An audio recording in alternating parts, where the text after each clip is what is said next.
Baik, selanjutnya kita akan membahas hadis 290, tepatnya hadis 11 dalam pasal kita. Dan insya Allah kita akan selesaikan sampai hadis nomor 296 atau hadis urutan 17 dalam pasal kita ini ya. Tapi ini sudah bukan lagi membahas masalah meludah, tapi masalah mengiklankan barang hilang di masjid. Karena disatukan dalam satu pasal oleh Al-Mundhiri rahimahullah. Hadisnya berbunyi dengan sanad sahih dari Abu Hurairah radhiyallahu anhu bahwa dia mendengar Rasulullah sallallahu alaihi wasallam bersabda, "Man sami'a rajulan yanshudu dhallata fil masjid falyaqul la raddaha Allahu 'alaik fa innal masajida lam tubna lihada."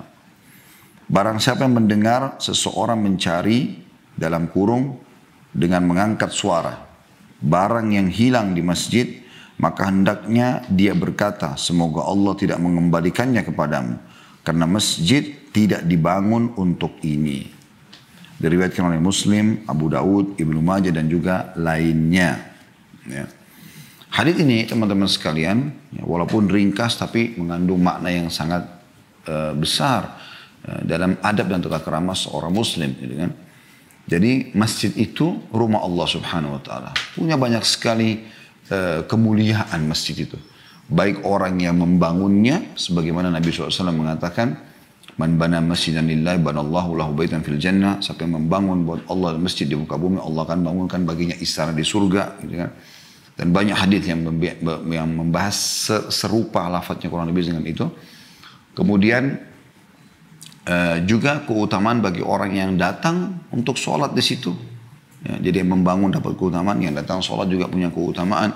Ya, Nabi SAW memiliki banyak sekali atau menyebutkan banyak sekali hadis tentang keutamaan sholat di masjid berjamaah, gitu kan. Bagaimana hadis Nabi SAW yang berbunyi, siapa yang pergi ke masjid maka dia akan dapatkan satu istana di surga, dan siapa yang pulang akan dapat satu istana di surga. Pada saat dia ke masjid, setiap langkahnya satu langkah diampuni dosanya, yang satu langkah ya mendatangkan rahmat Allah. Maka ini luar biasa keutamaannya, gitu kan. Belum lagi yang jadi muadzin juga punya keutamaan, ya. Bagaimana semua yang mendengarkan suaranya akan menjadi saksi pada hari kiamat, sebagaimana sudah pernah kita jelaskan di bab adzan ya, atau di pasal adzan sebelum kita membahas masalah ini. Kemudian juga bagi imam ya juga punya keutamaan. Imam dipilih karena bacaannya ada syarat-syaratnya ya. Karena bacaannya, pemahamannya tentang hadis, tentang agama ini lebih baik daripada yang lainnya, baru kemudian dia dipilih untuk menjadi imam. Jadi rangkaiannya sangat luar biasa. Nah, termasuk juga hadis yang sudah kita bahas sebelumnya, masjid tidak boleh sembarangan dikotori ya, diludahi, dikotori, ini semua tidak boleh tentunya, sebagaimana Ibnu Khuzaimah juga menekankan apapun yang sifatnya bisa mengganggu, mengotori masjid maka hukumnya tidak boleh, masuk dalam umumnya larangan tadi meludah itu. Jadi banyak sekali keutamaannya. Itu masjid, dan masjid di zaman Nabi SAW fungsinya banyak sekali. Nabi SAW bukan hanya menggunakan untuk sholat 5 waktu, tapi beliau juga menerima tamu di situ. Ya. Beliau juga menerima para sahabat yang konsultasi. Beliau membuat majelis ilmu di situ. Ya. Jadi banyak sekali fungsi, bahkan membentuk pasukan, mengumpulkan sedekah, zakat. Ya. Di masjid Nabi SAW lakukan. Maka masjid itu memang untuk kegiatan kebaikan. Oleh karena itu teman-teman sekalian, ada hal-hal yang dilarang yang kita lakukan di masjid ya. Seperti misalnya kita masuk dalam masjid dalam kondisi kita junub ya, sebelum mandi, atau mungkin kita menggunakan pakaian yang tidak pantas ya, terbuka aurat misalnya ya, atau kita mengotorinya ya, atau kita dalam hal ini dikatakan mengiklankan barang hilang, dijadikan masjid sebagai tempat iklan barang hilang gitu ya. Jadi karena mikrofonnya ada, gitu kan, mungkin juga jemaahnya banyak berkumpul, maka kesempatan nih kita sampaikan ada mobil yang hilang, ada motor yang hilang, ada dompet yang hilang dan segala macam. Maka ini ada larangan dalam masalah ini. Ya. Dan Nabi SAW sudah menyebutkan untuk kita tentang masalah kenapa dilarangnya. Beliau mengatakan siapa, jadi kita coba potong hadis ya. Potongan yang pertama adalah man sami'a rajulan yanshudu dallata fil masjid. Barang siapa yang mendengar seseorang sengaja mengiklankan barang yang hilang di masjid. Berarti kalau kita dengar ya, Dan kita harus menegurnya, nggak boleh kita biarkan. Jadi ini menandakan larangannya di sini. Ya. Karena siapa yang mendengar punya kewajiban semua mengingatkan. Kan begitu. Itu potongan pertama. Jadi kalau kita mendengar orang menyampaikan, apakah pengurus masjid atau pemilik barang. Gitu ya. Maka potongan kedua, fal yakul, maka orang yang mendengar harusnya mengucapkan. Apa yang kita ucapkan? Bayangkan ucapannya apa? Ini yang menandakan ini larangan ya. La raddahallahu alaik. Semoga Allah tidak mengembalikan barangmu itu. Rasulullah SAW ini manusia yang mulia. Beliau selalu mengajarkan umatnya untuk mengucapkan doa yang baik, kata-kata yang baik. Ya. Semua hidup beliau subhanallah sallallahu alaihi wasallam diisi dengan kebaikan-kebaikan. Bahkan beliau adalah orang yang paling lembut tutur katanya, paling santun. Bahkan sampai kepada orang-orang kafir pun. Ya. Orang-orang yang melakukan pelanggaran beliau menggunakan bahasa-bahasa isyarat. Jadi sangat luar biasa. Sudah tampan, menjadi manusia terbaik pilihan Allah subhanahu wa ta'ala. Ya. Orang yang kaya, orang yang cerdas. Banyak kelebihan Nabi SAW dan juga bertutur kata yang santun. Tapi di saat ini terjadi, kalau ada orang mengiklankan, Nabi SAW justru mengajarkan kita mengucapkan doa yang akhirnya bisa berefek negatif pada orang tersebut. Apa doanya? La raddahallahu alaik. Semoga Allah tidak kembalikan barang hilangmu itu. Jadi menandakan berarti tidak boleh sama sekali masjid diiklankan. Bahkan bisa saja satu masjid itu kalau hadir 1000 orang semua mendoakan keburukan bagi dia. Sehingga barangnya tidak kembali. Ya, seperti itu. Kemudian potongan ketiga adalah fa innal masajid lam tubna lihada. Karena sungguhnya masjid tidak dibangun untuk ini. Masjid tidak dibangun untuk ini. Beda halnya teman-teman sekalian kalau ada orang kehilangan barang. Kemudian dia bicara dengan pengurus masjid, dia mengatakan, tadi motor saya parkir sini hilang. Misal. Kemudian pengurus masjid coba membantu mencarinya. Sendalnya yang hilang, dompetnya yang hilang, HP-nya yang hilang. Dia tanya secara individu. Bukan diiklankan, itu nggak ada masalah. Jadi, tapi yang di sini yang disebutkan adalah yanshud dhallah. Dia mengiklankan barang hilangnya. Ya, jadi di sini yang paling jelas adalah kalau dia sengaja datang ke masjid bukan justru untuk sholat, tapi dia malah ngiklanin, gitu kan. Kalau barangnya hilang, minta tolong supaya dicari dan seterusnya, itu tidak boleh sama sekali. Ya. Dan bentuk kehati-hatian adalah juga tidak boleh orang-orang di masjid sengaja untuk menyampaikan barang hilang. Ya. Barang saya hilang begini dan begitu. Nah, ini lebih baik dihindari. Nah, solusinya bagaimana? Seperti Masjid Haram Mekah dan Masjid Nabawi di Madinah. Semoga Allah jaga kedua kota suci ini dan masjid yang suci ini selalu insya Allah dalam kebaikan, kemakmuran, keamanan. Dan kita semua dimudahkan untuk sering sholat di sana insya Allah sampai menjelang ajal datang nanti. Itu mereka membuat satu ruangan di masjid itu tempat diberikan semacam nama lost and found, ya. Atau barang hilang dan barang yang ditemukan, kan gitu. Nah jadi orang harusnya sudah berakal tahu masalah. Kalau ada barangnya hilang, karena mereka punya tim, mereka tuh sering jalan di masjid menemukan apa dibawa ke sana, menemukan apa dibawa ke sana gitu ya. Maka orang kalau sudah memahami hukum harusnya dia tinggal ada barangnya hilang dia laporkan ya kepada marbot masjid, pengurus masjid, ya penjaga sandal misalnya dan seterusnya. Kemudian mungkin dipandu ke ruangan tersebut misalnya. Nah seperti itulah sehingga tidak menjadi masjid itu ajang untuk iklan-iklan ya untuk menyampaikan barang hilang. Itu yang dimaksud dengan hadits ini, Allahu a'lam. Kita akan masuk teman-teman sekalian di hadits selanjutnya nomor 291 tepatnya hadits 12 ya.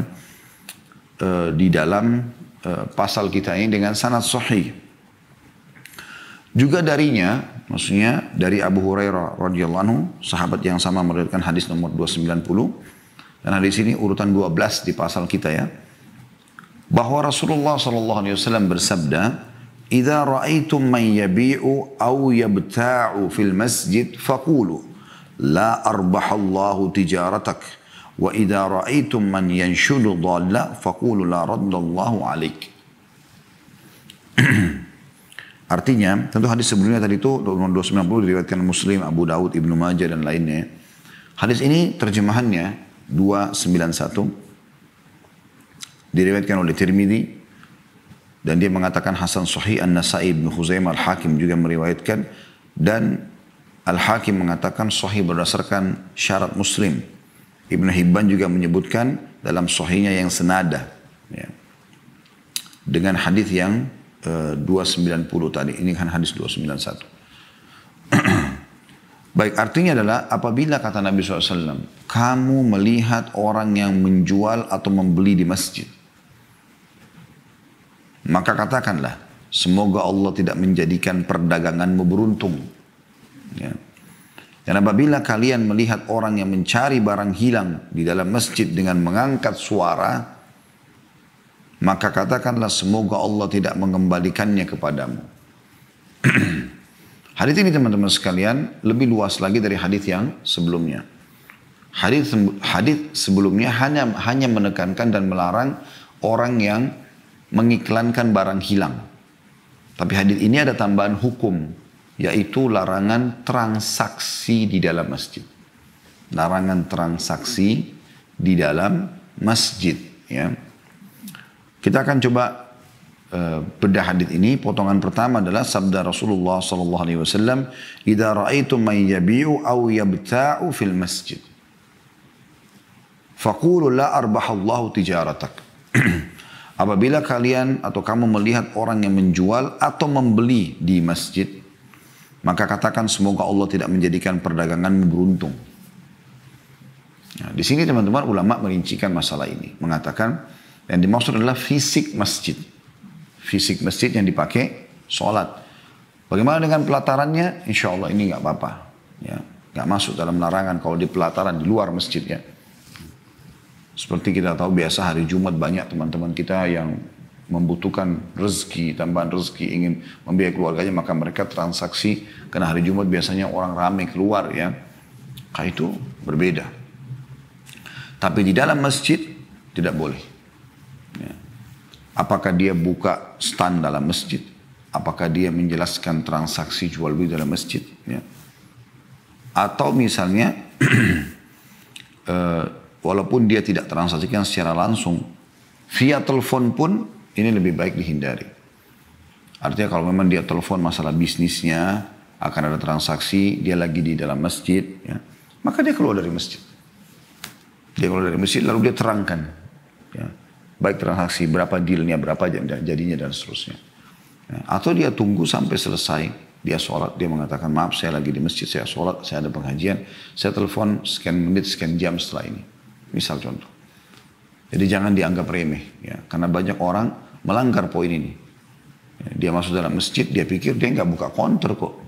Tapi transaksi di WA, transaksi online, transaksi via telepon berjalan terus dalam masjid. Sama saja.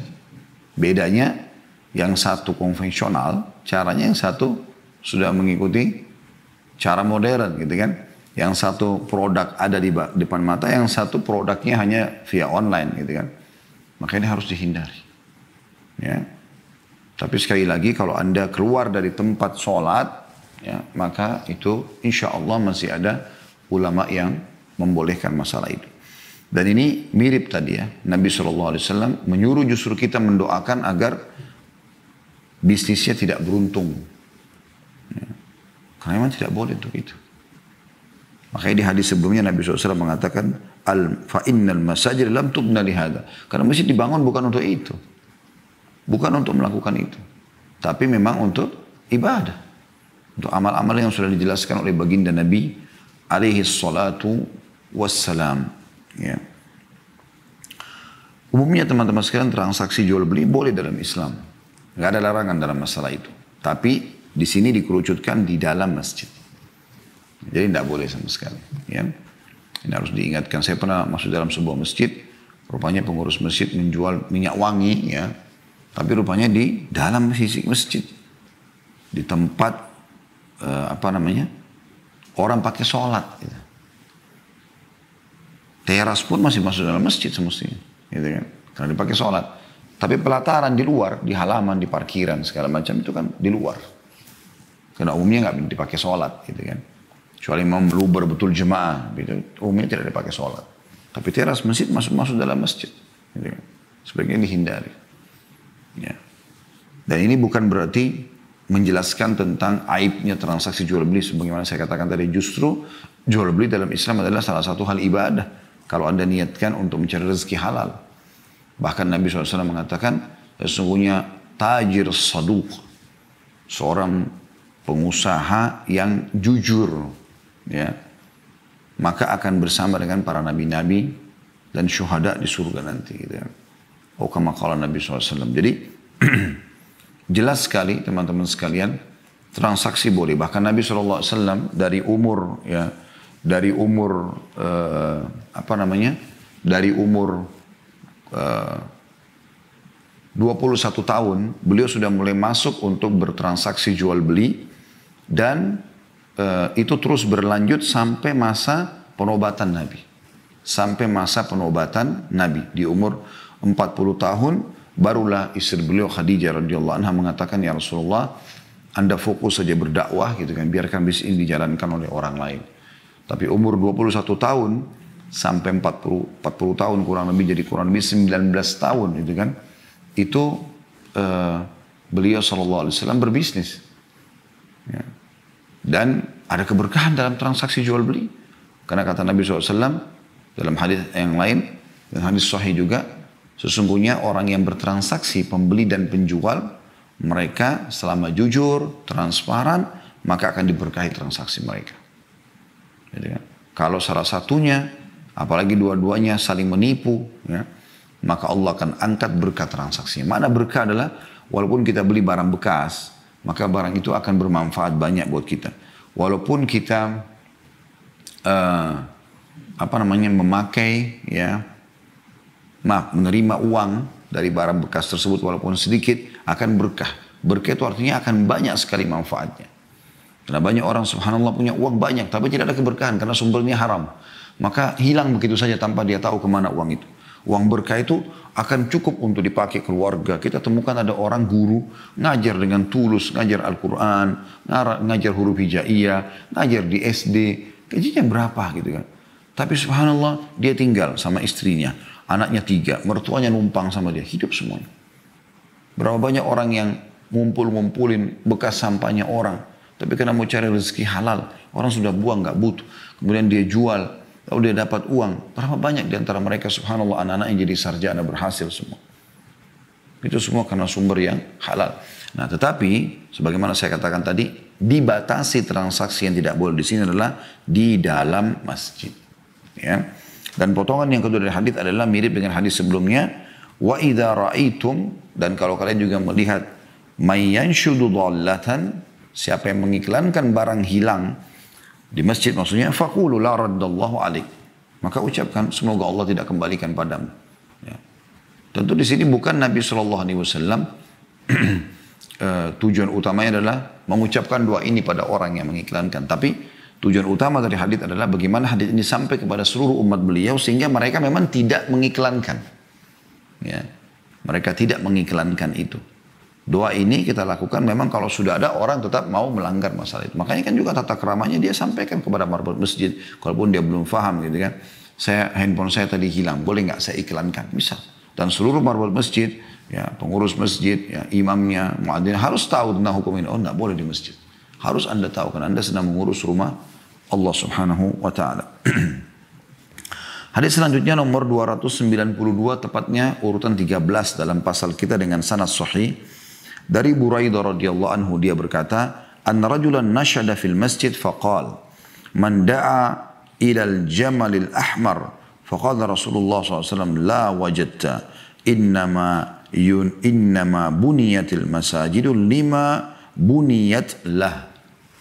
Artinya, bahwa seorang laki-laki mencari dengan mengangkat suara barang yang hilang di masjid. Dia berkata, siapa yang melihat unta merah? Untanya hilang kebetulan. Maka Rasulullah SAW menjawab, semoga kau tidak menemukannya. Karena masjid hanya dibangun untuk tujuan ia dibangun. Hadis ini riwayat Muslim, An-Nasai dan juga Ibnu Majah. Ya. Jadi hadis ini ternyata teman-teman sekalian lebih detail lagi penjelasan Nabi SAW. Bukan cuma penjelasan, tapi bukan cuma instruksi, tapi Nabi SAW eksekusi. Ya. Jadi dua buah hadis yang kita belajar sebelumnya, 290 dan 291, ya. Nomornya maksudnya, nomor 290 dan nomor 291, ini menjelaskan Nabi SAW bilang, kalau kalian dengar orang mengiklankan barang hilang, bilang, ya, semoga Allah tidak kembalikan barangmu. Tapi di sini Nabi SAW sendiri yang mengeksekusi itu, karena melihat di masjid beliau ada orang yang mengiklankan itu. Ada orang yang mengatakan bahwasanya siapa yang melihat unta merah, untanya dia hilang.